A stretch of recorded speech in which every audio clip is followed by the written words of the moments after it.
Welcome to the HR Empowerment Podcast, where we will uncover strategies and new insights from HR professionals who discuss up-to-date regulations, best practices, and the most pressing topics like diversity and equity, leadership, dealing with difficult situations, and much more that affect your bottom line and business. Thanks for joining us. Hey everybody, Wendy Sellers, the HR lady, back here with JC. Aloha. We are here in episode 5 of 5 in this series talking about common complaints about HR departments and what we should do about them. And right now, I'm like cringing. What if HR is the problem? Well, that's a bad day. Yeah, it is. As an employee, you do have an option, and you have a great option. And that could very simply be comply with company policies and file a formal complaint. It really could be as simple as that. You know, even if you don't believe it will be handled properly, if you're an employee listening, filing a formal complaint, which means you have to put it in writing, you have to be, very clear about your facts, and filing this complaint and then sending it to whoever HR reports to and possibly one or two other people. If the HR person's the problem, odds are the manager who's managing the HR person is also a problem because they should have known or they do know and they're just turning a blind eye. So filing a formal complaint shows that you took the necessary steps and it serves as legal documentation if you do have to go to the next, stage. If your manager was not involved in the problem. So you as an employee skipped your manager and went to HR and nothing was done. Consider speaking to your manager or your manager's manager, especially if you're complaining about your manager, so not just stopping and saying, I hear this all too often, JC, I went to HR. They didn't do anything about it. And I'm like, yeah, a lot of HR departments do that, but they probably are doing something about it. I hope, I'm assuming, but they're just not communicating with you what it is because they're trying to scramble behind the scenes to figure it out. And I don't mean that in a negative way about scrambling behind the scenes because I'm an HR consultant and I scramble every day because the things that come to our office, you can't even imagine the things that come to it. Every single time I go, I've dealt with everything. Boom, my phone rings and I go, there's something else. I'm going to need to scramble and call you right back because I think there's about 7 laws involved in this, and I need to verify what laws they are. So I need to ask you a bunch of specific facts right now, and then I'll get back to you. And then the other thing, JC, that's really concerning right now for HR departments and managers in general is how we talked about remote work. If we haven't dealt with remote work before, and now we're dealing with somebody in New Jersey or Washington or Ohio or Florida. Different state laws, huh? There's no way anybody is going to be an expert at multiple state laws. I want to say there's no way one human being is going to be an expert at even one state laws. Even here, I'm in the state of Florida. State of Florida mainly follows federal laws, but there is quite a few laws here that I can't even believe the state of Florida has. And when something comes up, I have to go, I know this is something. You're in a union environment. Hold on. Let me go look at something real quick. And then I have to go to that county, down to that city, especially if they're a government employer, to figure out what are the laws in that zip code. Do the certifying organizations for human resources, such as SHRM and HRCI, do they provide training and or certifications for specific states and specific state laws? Is that something for workforces to look into?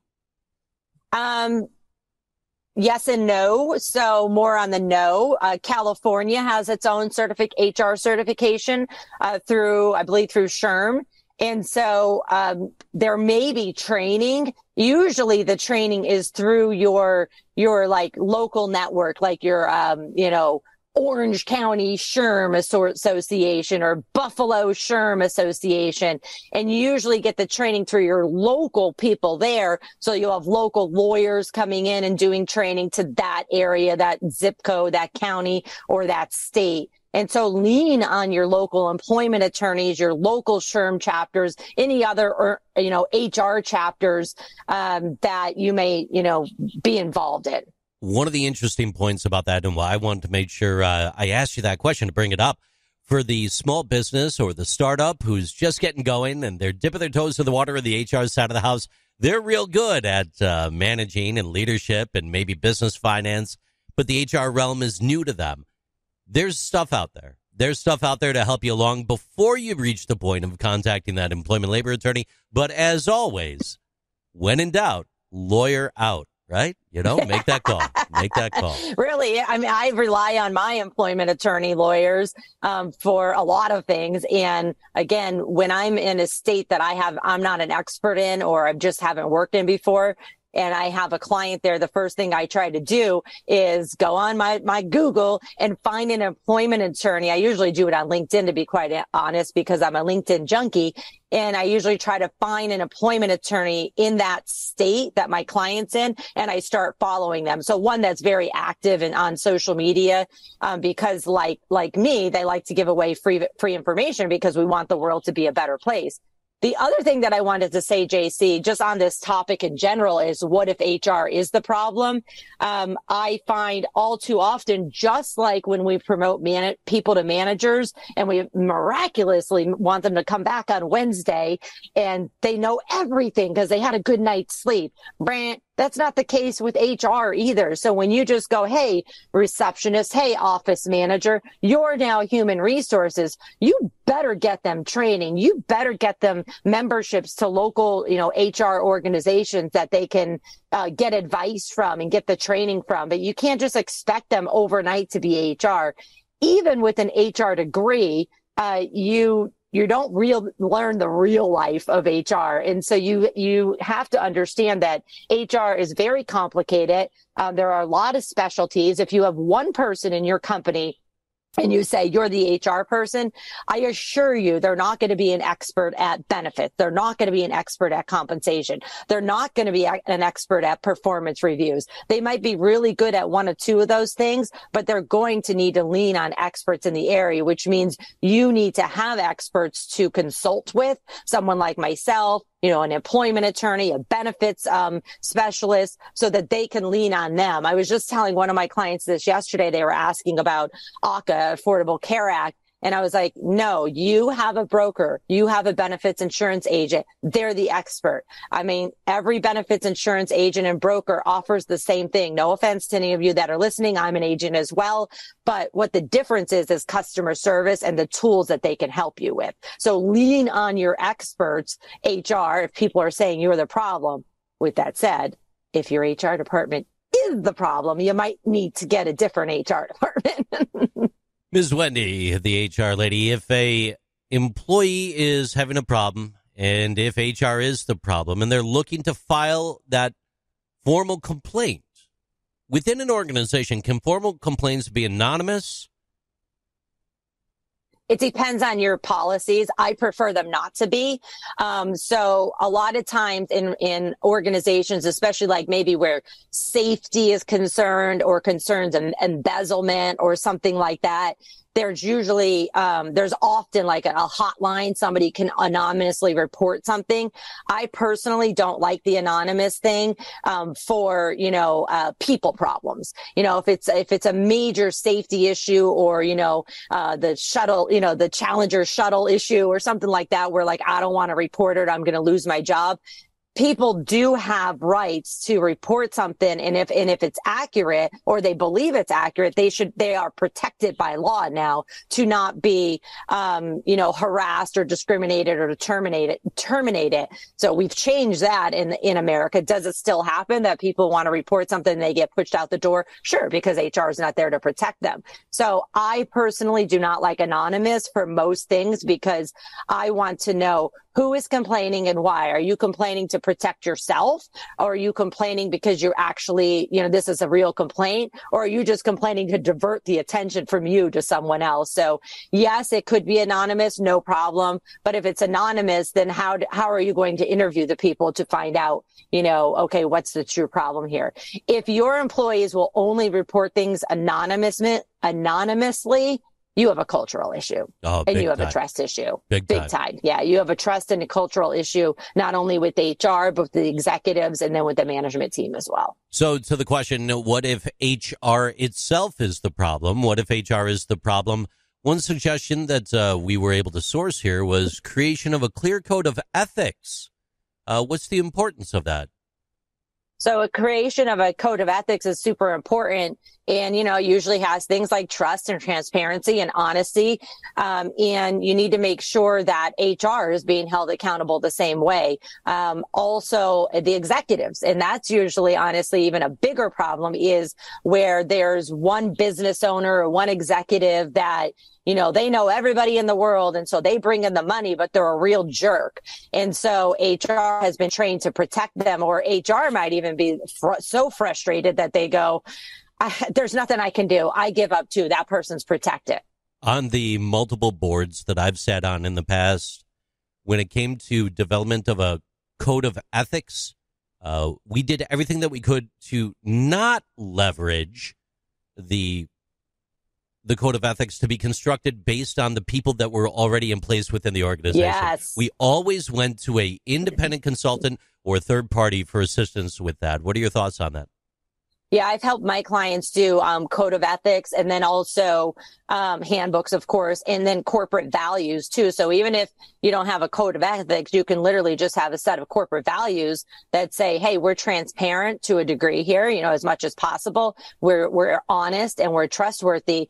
And, if you're sitting there writing that code of ethics or a set of values and you're going, somebody on the executive team is not this, I'd hesitate to roll that out yet, because you need to fix that first and say, hey, executive over here, we are rolling this out, and everyone will be held accountable. Because if you roll it out and you're not holding an executive or HR accountable, everyone's just going to roll their eyes at it. and to my statement there, just to wrap up that thought with you real quick, it's not to say that you won't get great ideas from those that are internal to your staff. There's nothing wrong with wireframing and putting together a draft document, but then vetting that through a independent consultant. Let it be someone like the HR lady, Wendy Sellers, or your employment labor attorney, or someone that you trust externally for that code of ethics. Never a bad thing. Ultimately, HR works for the company, not the employees. That's the statement that's going around, Miss Wendy. However, it doesn't imply that HR is hostile to employees or cannot be trusted. HR's job is to serve the needs of the company, which may include serving the needs of employees. And if what is best for the employer conflicts with what is best for the employees, the employer's needs will ultimately wind up taking precedence, because HR works for the employer. But good HR professionals care about the fairness, and they do so from the perspective of the company. Just want to bring that out to the forefront as we're talking about what if HR is the problem. Sometimes it comes down to the actual human, though, too, right? It really does. And here's a statement. HR is only as good as the leadership and management at the company. And so it's one of those like big circles. If HR, if you have a great HR department, they're going to push for management training. They're going to push for accountability up and down the ladder. If you don't have an HR department and you're developing that, then you need a leadership team who's hiring that HR department to say this HR director or manager or whoever, to say this is what we want in the person. We don't want somebody who just does as we say. We want somebody to push back at us professionally and respectfully, and make sure we're doing the right thing. I think we're here, though. I think we're finally here, 2023. Of course, not every organization, but for the most part, I really think we're here. Leadership has been forced to recognize that they weren't great with their managers. They weren't great with their employees. How were they forced to recognize that, JC? High turnover. Or even if it's not high turnover, low productivity, people, feeling burnt out, people doing the bare minimum. People leaving the organization and then not being able to fill those positions because the word on the street with your organization is X, which was bad. And so managers and leaders and executives, I really think we're finally have arrived to the point where they're saying we have to take care of our people. We can't just wing it anymore, and we can't have this little tiny budget for HR and management training and employee training. We really need to stop cutting corners and treating our employees how they want to be treated. And then hopefully, and the stats are there, they will turn around and help you and stay in the organization too. It's a win-win in the end. It really is. But if you know that HR is the problem, fix it. Don't go ahead and just fire your HR department, but make sure you fix it. And if you HR are listening here going, you know what? I might be part of the problem. Maybe the organization that you're at is just not the right place for you. But before you quit, make sure you go ahead and say, hey, I have a business plan and I have a plan, and really think it through with facts, not just emotion. People want facts. Your executives want facts. They want to know, what are you going to do if we give you a raise? What are you going to do if we give you this budget? Make sure that you're doing it. So thanks for listening to the last episode in our 5-part series on common complaints about HR departments. If you're looking for a quick and enlightening way to start your day, which today's podcast was not, I think it was enlightening, but it definitely wasn't quick. And it was definitely a little hard to hear sometimes if you're an HR person. But if you're looking for a more fun way to start your day, consider checking out JC's daily podcast, Interesting Things with JC. The podcast lasts just 2 to 5 minutes. It's a perfect way to fit into your busy work week and learn something really cool. I almost always am chuckling at your podcast because I'm like, how did I not know that, JC? Appreciate your support on that one. So how can we find your podcast platforms? It's available on all podcast platforms that are out there, Google, Spotify, Stitcher, you name it, it's out there. Or stop by the website, jimconnors.net. As the HR lady, I'm always looking for your feedback on this program, so please reach out at any time. You know how to find me, thehrlady.com. Thanks for joining us. See you soon. Thank you for joining the HR Empowerment Podcast, brought to you by Aurora Training Advantage. We hope you've gained new insight and strategies to navigate the HR profession. We look forward to you joining us again on the HR Empowerment Podcast.